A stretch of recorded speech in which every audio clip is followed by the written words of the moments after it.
Le trou de boulin, voilà. Il y en a sur les façades, sur quasiment toutes les façades. Donc le boulin est une pièce de bois. Hein. Et on met le boulin dans le trou de boulin.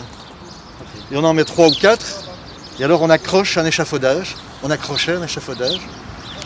Et on faisait les travaux de peinture, de rénovation de la façade, de la corniche.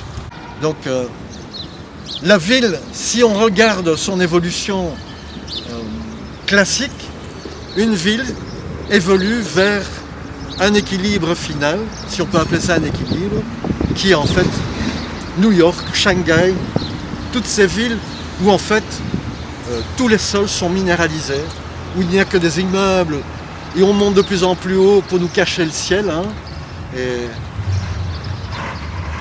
c'est une évolution de la ville que certains veulent et d'autres ne veulent pas, j'en fais partie. Donc la végétalisation, et puis alors on a la mallette pédagogique, donc on a un groupe de travail mallette pédagogique, et là nous sommes pour l'instant dans les écoles, et on forme les enfants depuis la fin du maternel, des maternelles, jusque les 2-3 premières années du secondaire.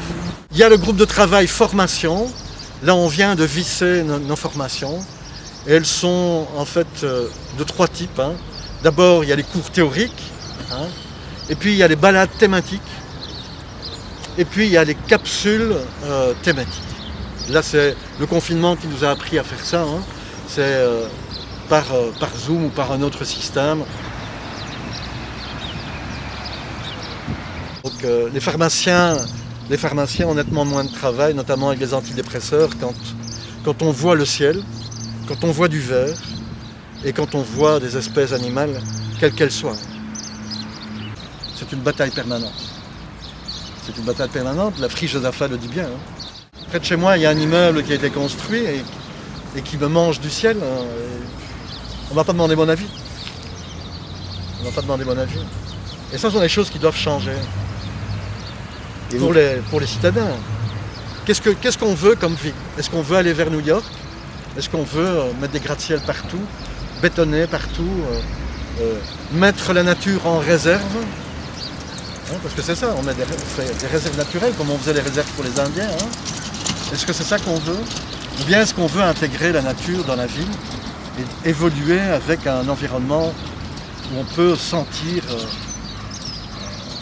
la végétation, les fleurs, le vent.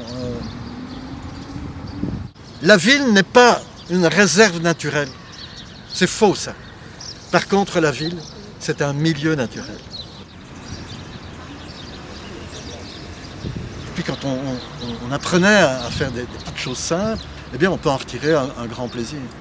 Donc effectivement, il y a des gens qui sont la plupart du temps déjà sensibilisés, et puis il y a ceux qui découvrent. Hein, et il y a des gens qui viennent vers les groupes moineaux en sachant très peu de choses, et puis petit à petit, ils se baladent tout le temps la tête en l'air, ils regardent s'il y a des trous de boulin, si le toit ceci, etc. Donc les voilà contaminés. Mais autrement.